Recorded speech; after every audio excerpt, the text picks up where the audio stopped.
instancia diferencial de L se puede expresar como diferencial del potencial va a ser igual a menos el campo eléctrico que multiplica puntos por el diferencial de la trayectoria. Va a ser igual entonces a menos el campo eléctrico en la trayectoria, o menos el campo eléctrico subíndice L, que multiplica el diferencial de L. Donde es subíndice L es el componente del campo eléctrico paralelo al desplazamiento. Si el campo de L son paralelos. Entonces el ángulo θ será igual a 0 y el coseno de θ es igual a 1. Por ejemplo, si el campo eléctrico E solo tiene una componente E subíndice X, entonces campo eléctrico que multiplica al diferencial de la trayectoria o el desplazamiento va a ser igual al campo eléctrico en el eje X, E subíndice D, E subíndice X que multiplica a DX. Por lo tanto, la variación del potencial eléctrico se puede escribir como diferencial o variación del potencial eléctrico va a ser igual a menos el campo eléctrico por el diferencial de la trayectoria, va a ser igual a menos el campo eléctrico en X que multiplica a dx. Dividiendo por D, por el diferencial de la trayectoria, en nuestro ejemplo es dx, entonces tendremos que el campo eléctrico sería en la trayectoria E su índice L va a ser igual a menos dl sobre dl. Si usamos el eje X solamente, entonces E su índice X va a ser igual a menos la variación del potencial sobre el diferencial de X. Por ejemplo, el ejemplo planteado significa que la componente X del campo eléctrico es igual al negativo de la derivada del potencial eléctrico respecto a X. Afirmaciones similares se pueden hacer respecto a las componentes Y y Z, como lo vamos a ver a continuación. Estas ecuaciones además demuestran matemáticamente el hecho de que el campo eléctrico es una medida de la velocidad de cambio del potencial eléctrico sobre la posición. Experimentalmente, el potencial eléctrico y la posición se pueden medir con un voltímetro y una regla o un metro. Consecuentemente, el campo eléctrico puede determinarse midiendo el potencial eléctrico o diferentes puntos del centro del campo y graficando los resultados. De acuerdo a la ecuación E sub índice X igual a menos la variación de X sobre la variación del potencial con relación a X, la pendiente de una gráfica en B en función a X en un punto dado proporciona la magnitud del campo eléctrico en dicho punto. Para el caso general, se puede establecer que si el desplazamiento de L o diferencial de L, diferencial de desplazamiento, es perpendicular al campo eléctrico, el potencial no variará. La variación más grande del potencial se produce cuando el desplazamiento de L es paralelo o antiparalelo al campo eléctrico. Un vector que apunta en la dirección de la máxima variación de una función escalar y cuyo módulo, o sea, longitud del segmento que lo representa, esto es, proporcional al valor de su magnitud, es igual a la derivada de la función con respecto a la distancia de dicha dirección. Y se denomina gradiente. Es el delta invertido, también conocido como operador gradiente de la función. Este también es conocido como operador Nabla o también divergencia. Entonces, si el vector campo eléctrico o las líneas de campo eléctrico apuntan en la dirección máxima de máxima disminución de la función potencial eléctrico, entonces el campo eléctrico E es opuesto al gradiente del potencial eléctrico B. ¿No? Aquí tenemos. Entonces aquí tenemos campo eléctrico. Campo eléctrico va a ser igual a menos el gradiente de B. O, esto también es, lo vimos anteriormente, esto es la divergencia, ¿cierto? Donde en O la derivada primera. Donde en notación vectorial para un sistema coordinado, de ejes coordenados, este gradiente va a ser igual a derivada primera con relación a X en la dirección Y, derivada primera con relación a Y en la dirección J y derivada primera con relación a Z en la dirección K para ejes cartesianos. Cuando una carga de prueba experimenta un desplazamiento de L a lo largo de una superficie equipotencial, entonces la variación del potencial es igual a 0, debido a que el potencial eléctrico es constante a lo largo de una superficie equipotencial. De la ecuación Variación de D, variación de B o dB va a ser igual a menos campo eléctrico por la variación de la trayectoria o el dl. Podemos establecer que si el dB es igual a menos campo eléctrico por dl es igual a cero, entonces el campo eléctrico debe ser perpendicular al desplazamiento a lo largo de una superficie equipotencial. Para que el resultado del producto punto sea cero, pues el teta debe ser 90 grados, coseno de teta igual a cero, pues el campo eléctrico E y el diferencial de la trayectoria son diferentes de cero. El resultado anterior demuestra que las superficies equipotenciales siempre deben ser perpendiculares a las líneas de campo, o sea, líneas de campo eléctrico que pasan a través de ellas. Por ejemplo, las superficies equipotenciales para un campo eléctrico uniforme consiste en una familia de planos perpendiculares a las líneas de campo de acuerdo a esta figura. Tenemos que el campo eléctrico va de izquierda a derecha, pero las líneas de campo son perpendiculares al campo eléctrico. O sea, estas superficies equipotenciales, ¿no? Por otro lado, si la distribución de carga que crea un campo eléctrico tiene una simetría esférica, de tal manera que la densidad de carga volumétrica depende únicamente de la distancia radial R, entonces el campo eléctrico es radial. Por ejemplo, el potencial eléctrico de una carga puntual tenemos una carga puntual, el potencial eléctrico va a ser igual a la constante eléctrica que multiplica la carga sobre la distancia del punto de observación, debido a que el potencial eléctrico es una función solo de la distancia R. El potencial eléctrico tiene simetría esférica.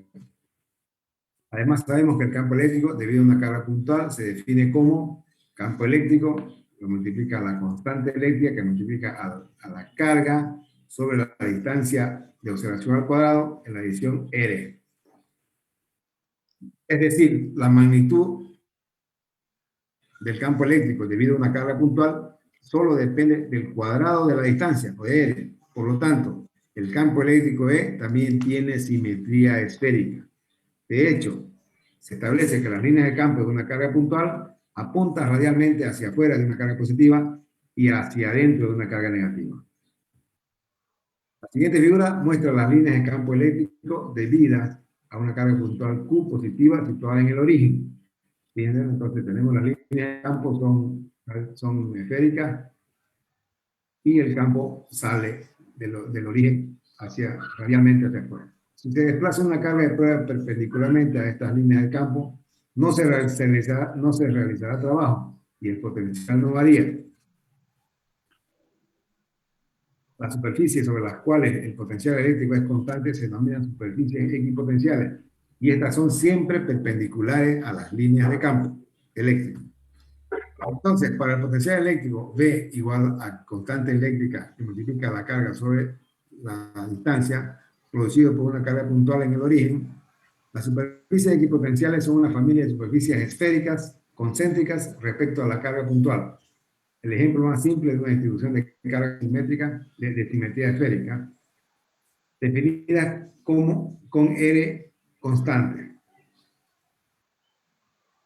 Recapitulando un poco, si las líneas de campo eléctrico correspondientes a una carga puntual son líneas radiales, o sea, el campo eléctrico sale radialmente de la superficie equipotenciales a esa carga puntual, y estas superficies equipotenciales son esferas concéntricas debido a la simetría esférica de la función potencial eléctrico para una carga puntual. Recordando solo que depende de R, entonces el potencial eléctrico va a ser igual a la constante eléctrica que multiplica la carga sobre la distancia R.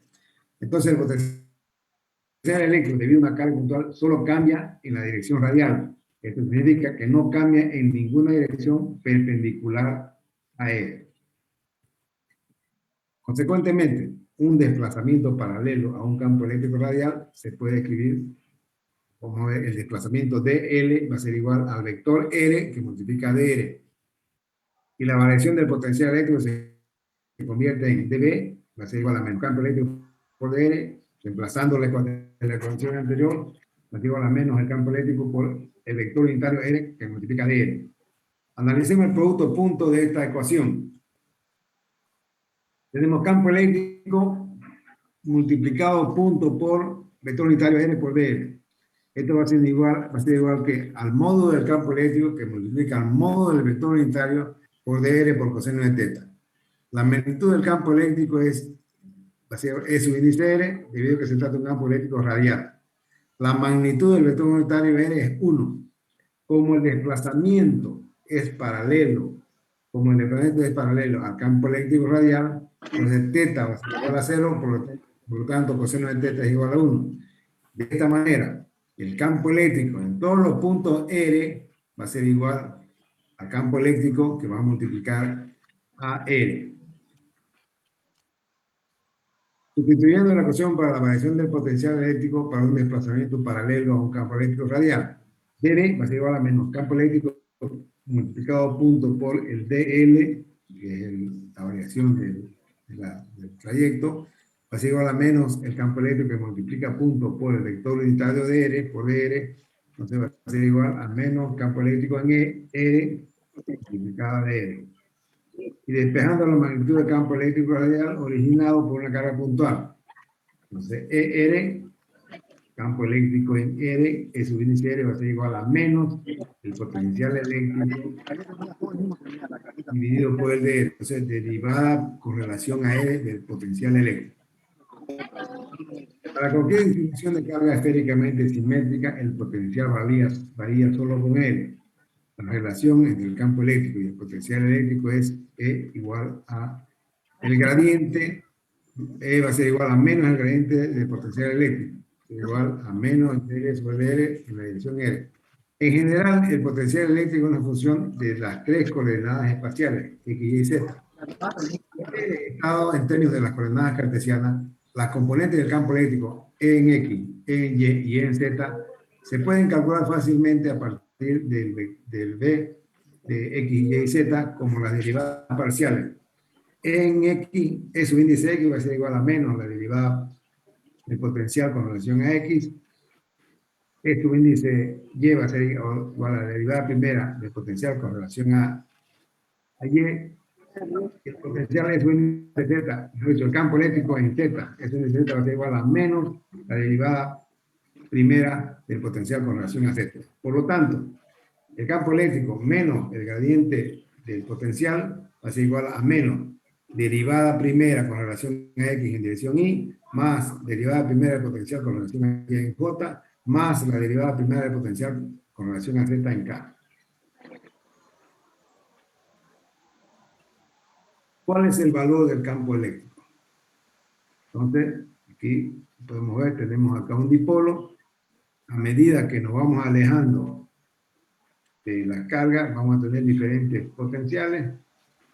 Y tenemos que el vector campo eléctrico va a ser igual a menos el gradiente del potencial eléctrico.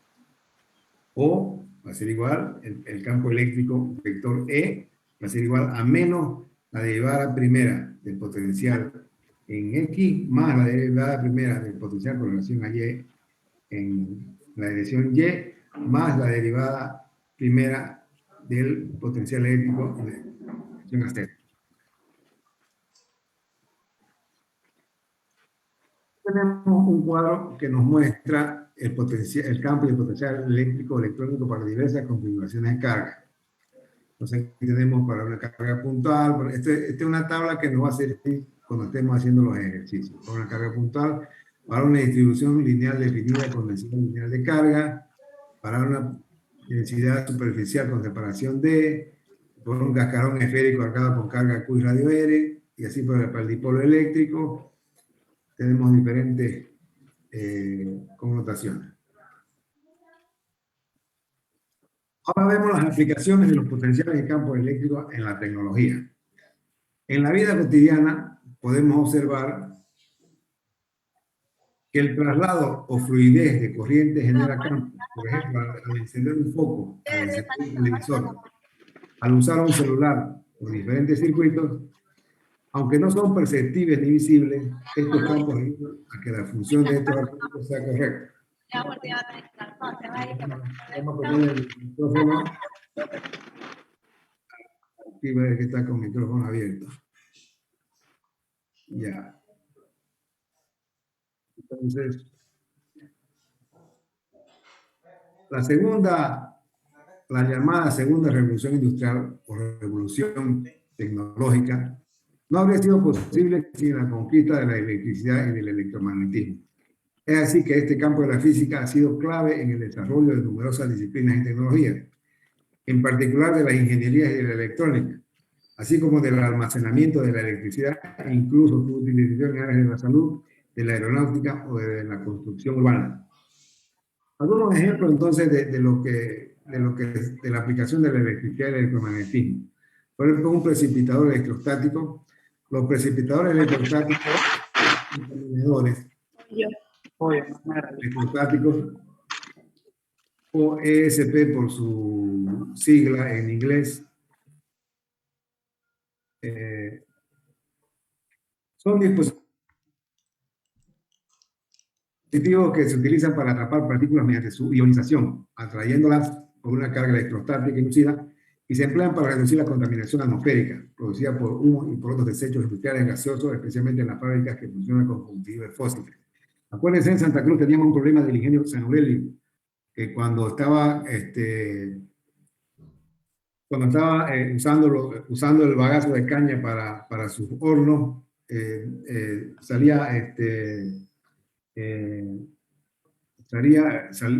contaminaba el ambiente con ceniza. Entonces, este precipitador electrostático sirve para eliminar ese tipo de contaminaciones. Los timbres. El mecanismo de estos aparatitos tan cotidianos implica la circulación de una carga eléctrica por un electroimán, cuyo campo magnético atrae un martillo metálico diminuto hacia una campanilla, interrumpiendo el circuito y permitiendo que vuelva a iniciar, por lo que el martillo la golpea repetidamente y produce el sonido que llama la atención. Después tenemos los transformadores eléctricos. Un transformador son esos aparatos cilíndricos. Hay en Santa Cruz también. Tienen diferentes formas, que en algunos países vemos en los postes de tendido eléctrico. Sirven para controlar, aumentar o disminuir el voltaje de una corriente alterna. Esto lo logran a través de bobinas dispuestas en torno a un núcleo de hierro, cuyo campo electromagnético permite modular la intensidad de la corriente saliente. Motores eléctricos. Los motores eléctricos son máquinas eléctricas que al rotar alrededor de un eje transforman energía eléctrica en energía mecánica. Esta energía es la que genera el desplazamiento del móvil. Su funcionamiento se basa en las fuerzas electromagnéticas de atracción y repulsión entre un imán y una bobina por donde circula una corriente eléctrica. Los dínamos. Estos artefactos sirven para aprovechar la rotación de las ruedas de un vehículo, ya sea un automóvil, una bicicleta, para hacer rotar un imán y producir un campo magnético que alimenta corriente alterna a la bobina. Entonces, ahora ya no es como antes. Antes usaba el dínamo para al hacer dar vuelta a la bicicleta, se seguía el poquito, ¿no? La rueda de la bicicleta. A medida que andaba más fuerte, el poquito era más fuerte la intensidad de la luz. A medida que iba parando, disminuía. Ahora ya usan señaladores LED con pilas, ya no usan dínamo. El teléfono. La magia detrás de este aparato tan cotidiano no es otra que la capacidad de convertir ondas sonoras, como la voz, en modulaciones de un campo electromagnético que puede transmitirse inicialmente por un cable para teléfonos fijos o por ondas electromagnéticas para el caso de los celulares, hasta un receptor en el otro extremo, que es capaz de verter el proceso y recuperar las ondas sonoras contenidas electromagnéticamente. Hornos microondas. Estos electrodomésticos operan a partir de la generación y concentración de ondas electromagnéticas sobre la comida. Dichas ondas son semejantes a las empleadas para la comunicación por radio, pero de alta frecuencia, que hace girar los dipolos, o sea, las partículas magnéticas de la comida a altísimas velocidades, pues estos intentan alinearse con el campo magnético resultante. Dicho movimiento es lo que genera calor. Nunca traten de meter la mano a un horno de microondas que está funcionando, porque va a tener una quemadura muy fuerte. Imágenes por resonancia magnética, o IRM. Esta aplicación médica del electromagnetismo ha sido un avance en materia de salud sin precedentes, ya que permite examinar de manera no invasiva el interior de los cuerpos de los seres vivos, a partir de la manipulación electromagnética de los átomos de hidrógeno contenidos en él, para generar un campo interpretable con computadores especializados. Los micrófonos. Estos aparatos tan comunes hoy en día operan gracias a un diafragma atraído por un electroimán. cuya sensibilidad a las ondas sonoras permite reducirlas a una señal eléctrica. Esta, después de ser transmitida y descifrada a distancia o incluso ser almacenada y reproducida más tarde. Espectrómetro de masa. Se trata de un instrumento o aparato que permite analizar con mucha precisión la composición de ciertos compuestos químicos a partir de la separación magnética de los átomos que los componen mediante su ionización y lectura por parte de un computador especializado. Entonces, los osciloscopios, instrumentos electrónicos cuyo cometido es representar gráficamente las señales eléctricas variables en el tiempo, provienen de una fuente determinada. Para ello emplean un eje de coordenadas en pantalla, cuyas líneas son producto de la medición de las tensiones provenientes de la señal eléctrica, de esa señal eléctrica determinada, y se emplea en medicina para medir las funciones del corazón, del cerebro y otros órganos. Ahora, las luces para la bicicleta, instaladas e incorporadas delante o atrás de la bicicleta, que se encienden al desplazarse, operan gracias al giro de la rueda a la que se coloca un imán, cuyo giro produce un campo magnético y por lo tanto una fuente modesta de electricidad alterna. Dicha carga eléctrica es luego conducida al foco y traducida en luz, lo que hablábamos del dínamo anteriormente. Aquí les dejo esta tablita que les va a servir de mucho para hacer el ejercicio.